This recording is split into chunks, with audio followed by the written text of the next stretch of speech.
आदाब दोस्तों, प्रणाम, सत श्री अकाल, अस्सलाम वालेकुम। सचवाला अब्दुल हमीद चैनल पे आप सभी का लाइव स्ट्रीम में स्वागत है। आज सभी को हम दीपावली की शुभकामनाएं कल से दे रहे हैं, धनतेरस की और दीपावली की। आज भी सभी को मैं टीम सचवाला की तरफ से सभी को दीपावली की हार्दिक शुभकामनाएं देता हूं, ढेरों बधाइयां देता हूं, बहुत बहुत शुभकामनाएं। ये दीपावली हम सभी के लिए एक उजाला बनकर आए, वाकई हमारी जिंदगी में, हमारे विचारों में एक उजाला पैदा हो और सच्चाई को जानने और समझने के लिए हम ओपन हो जाएं, रेडी हो जाएं, मेंटली प्रिपेयर हो जाएं। हर तरह की बात और हर तरह की जो अकीदों वाली चीजें हमारे सामने आती हैं हमारे जिंदगी में, तो उसको रैशनली, लॉजिक की बेसिस पे हम परखें, समझें और उस पर बात करें। और ज्यादा से ज्यादा ये कोशिश करें कि अपनी भाषा और अपनी जबान को हम अच्छा रखें। और जब भी किसी से बात करें तो कम से कम डायलॉग करने में उसको कोई दुश्वारी ना हो। इस तरह की कुछ चीज़ों को हम ध्यान में रखते हुए आगे बढ़े। कई मोमिन हमारे पास आते हैं, उनकी बातें सुन कर के हमारे ऑडियंस को ही गुस्सा आ जाता है कि ये किस तरह की बात कर रहा है, ये क्यों ऐसे कर रहा है। तो आप थोड़ा-सा सब्र से और इत्मीनान से सुनते रहिए। ये बहुत धीरे होने वाली तब्दीली है, ये समाज में होने वाला परिवर्तन, इसकी बहुत रफ्तार धीमी होती है, बहुत धीमी रफ्तार से ये चेंजेस आते हैं। अब ये 1400 साल से होने वाली ट्रेनिंग है। और इस्लाम की सबसे बड़ी खूबी मेरे नज़रों में ये है कि उसके मानने वाले, उसको प्रमोट करने वाले बहुत यूनाइटेड होते हैं। जब भी उनके अपने फेथ की बात आ जाती है, इंडिविजुअल डिफरेंसेस तो हर ऑर्गेनाइजेशन में होते हैं, लेकिन ये उम्मा के तौर पे जब इनके पास देखते हैं आप, तो इनके अंदर बहुत से डिफरेंसेस होने के बावजूद भी ये एक हो जाते हैं। साहिल को एक्सपोज करने वाले मुफ्ती हमदर्द की अगर स्टोरी देखी जाए तो यासिर अल वजीदी और हमदर्द दोनों अलग अलग हैं, उनके फेत अलग अलग हैं, लेकिन जब वो एक्स मुस्लिम को उन्होंने देखा तो वो एक हो गए, वो मौसेरे भाई हो गए दोनों भी फौरी। तो इस बात का हमको ध्यान रखना है, एक्स मुस्लिम या क्रिटिसिज्म ऑफ इस्लामिक स्क्रिप्चर की जब बात आएगी, तो हर वो मानने वाला, वो चाहे इंडिविजुअली उसके अंदर कितनी भी डिफरेंसेस हो उनके भीतर, वो सब भुला करके तुमको लड़ने के लिए खड़ा होगा, तुम्हारे खिलाफ खड़ा होगा। जी, मेरी मेरी आवाज आ रही है सबको?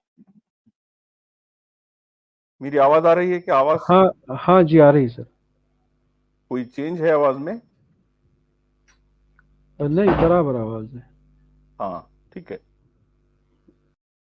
तो ये हमने देखा कि एक मौलाना जो थे, उन्होंने बताया कि भाई दीपावली की शुभकामनाएं देना है, नहीं देना है, किस तरह से करना है, ये सारी जानकारी उन्होंने हमको दी। अब एक साहब है, हमारे डॉक्टर फैजान मुस्तफा साहब, अभी रिटायर हो गए, नलसार यूनिवर्सिटी जो लॉ यूनिवर्सिटी है, इंडिया की सेंट्रल यूनिवर्सिटी है, उसके वाइस चांसलर रह चुके हैं। और शरिया लॉ की भी एक्सपर्ट वो माने जाने लगे हैं, इस्लामिक स्कॉलर भी उनको कहा जाने लगा है टीवी चैनल्स पर, और वो लॉ के एक्सपर्ट भी हो गए हैं। तो उन्होंने, मतलब ये आप डिफरेंस समझिए कि एक प्योर मुल्ला भी जो है तो अपने प्रमोशन पे, अपनी इंडिविजुअल जो उसकी कैपेसिटी है उसके अंदर अपने आप को झोंक देगा वो इस्लाम के नाम पर। और ये क्लीन शेव, दाढ़ी मुंडवा कर जो फैजान मुस्तफा जैसे स्कॉलर्स है, ये भी जब इस्लाम की बात आएगी, अपने फेथ की बात आएगी, तो उनकी जो पर्सनल स्किल्स है वो पूरी लगा देंगे इसके लिए। ये बहुत बारीक फर्क बता रहा हूं मैं आपको। ये दूसरी कम्युनिटीज में और दूसरे माशरे में इस तरह का डेवलपमेंट नहीं होता, लोगों में बहुत कम लोगों में होता है, लेकिन इस्लाम में अक्सरियत ऐसे लोगों की है। वो भले ही पूरी प्रैक्टिस ना करते हो इस्लाम की, इस्लाम के पूरे रिचुअल्स, पूरे जो फराइज बताए गए हैं उसके ऊपर अमल ना करते हो, लेकिन ये एक ऐसा नुक्ता है कि वो अपनी पूरी सलाहियत लगा के वो जो नहीं कर पा रहे हैं, जो उन पे फर्ज है, उसको कंपनसेट करना चाहते हैं, उसका एक तरह का कफारा अदा करते हैं कि भाई हमने वो अमर अकबर अंथोनी में अमिताभ होता है ना, वो जो पैसा बाहर से लाता है और आधा चर्च को दे देता है, और वो समझता है कि ये माल पाक हो गया। तो यही वाला किस्सा यहाँ पर हर इंसान लगाता है, तो मुस्लिम टेक्नोक्रेट हो, मुस्लिम डॉक्टर हो, मुस्लिम मैकेनिक हो, मुस्लिम ठेले वाला हो, तो वो उसके नजदीक अपनी जो रोजी रोटी का जो सवाल है वो पूरा होते ही अगला उसका काम, उसकी एनर्जी, उसकी सलाहियत वो किसी न किसी मिकदार में यहाँ पे लगाएगा।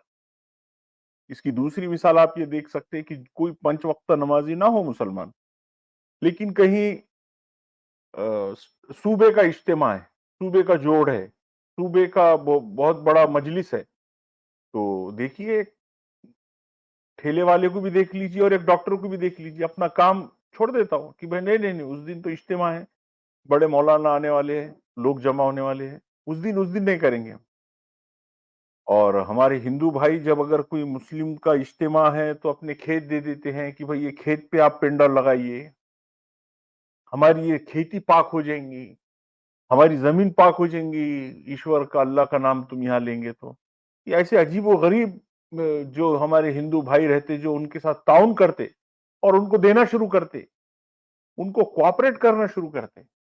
तो ये एक बहुत बड़ा सेटअप है, ये एक बहुत बड़ी वॉल है, और ये प्रोटेक्शन वॉल इनका जो क्या कहते हैं उसको, सर्वर और वॉल जो साइबर की दुनिया में भी इस्तेमाल होते हैं, तो बहुत स्ट्रांग है इनका सेटअप। तो ये सेटअप को तोड़ने के लिए हम कुछ भी नहीं है अभी, ये तो महज बस आवाज शुरू हुई, अभी आवाज। आज तक तो आवाज ही नहीं थी, कोई कोई सोच ही नहीं सकता था कि इस तरह से क्रिटिसिज्म किया जा सकता है, इस तरह से बातें खुल के बोली जा सकती है। अब वो हो रही है, फायरवॉल, बिल्कुल सही। वो फायरवॉल होता है, तो वो जो तोड़ना है, तो वो तोड़ने के लिए जो काम करना है, अब हमारे सुनने वाले लोग, मैं अच्छा गुमान और हुस्न जन रख के चलता हूं कि जो भी हमें सुनते समझते हैं, वो भी अपनी सलाहियतों से, अपनी ताकत से इसके अंदर जेन्युइनली वो हर चीज में शरीक रहे। तो जो कायदे कानून की जानने वाले हैं, जो वकील है, जो हाई कोर्ट सुप्रीम कोर्ट में प्रैक्टिस करते हैं, और वो अगर हमें सुन रहे हैं, तो इस बात को जरा गौर से, ध्यान से सुनिए। ये एक ऐसी चीज है कि ये सिर्फ एक्स मुस्लिम, और उसमें स्पेशली जो कुरानिक वर्सेस पे और कुरानिक टेक्स्ट पे सचवाला जी की जो पकड़ है, जो उनको उबूर हासिल है इन सारे बारीक चीजों पर, इन जैसे एक्सपर्ट के जरिए से ही ये काम किया जा सकता है। इससे पहले भी ये एक काम हुआ, हमारे मुस्लिम पर्सनल लॉ बोर्ड के पिछले जो वसीम रिजवी साहब थे, वसीम रिजवी साहब ने भी एक सुप्रीम कोर्ट में याचिका कुरान के बारे में लगाई थी, लेकिन वो याचिका क्यों रिजेक्ट हुई, कैसे रिजेक्ट हुई, ये सारी चीजें समझ के इसको रिवाइज करके ये भी कोशिश जारी रखना चाहिए। ये मेरा समझना और ये मेरा अंडरस्टैंडिंग है, और आपसे रिक्वेस्ट है, जो भी मेरे जहन में आता है मैं आपके साथ में वो विचार साझा कर रहा हूं। अगर आप चाहते हैं कि हाँ ये बात बिल्कुल दुरुस्त है और इसका इस तरीके से काउंटर किया जा सकता है, और ये वही कानूनी सहूलतें हैं हमारे सामने जो उनको मिली है, जो मुसलमानों को मिली है, जिस बुनियाद पे वो कहते हैं कि किसी भी रिलीजन को प्रैक्टिस करना, रिलीजन को मानना, उसकी प्रीचिंग करना, ये हमारा फंडामेंटल कॉन्स्टिट्यूशनल राइट है। तो वही राइट हमको भी तो है ना। हम इतने छुपे हुए हैं, इतने डरे हुए हैं, इतने सहमे हुए हैं कि हम उस पर बात करने को भी तैयार नहीं है। तो मेरी रिक्वेस्ट है कि मैं सभी को दिवाली की शुभकामनाएं भी दूंगा, लिंक भी शेयर करूंगा। आप लोग जुड़िए, आप लोग भी, आज दिवाली सेलिब्रेशन का माहौल है, तो अपने आपने कैसे दिवाली सेलिब्रेट की, कुछ अपने अच्छे तजुर्बात हमारे साथ शेयर कीजिए।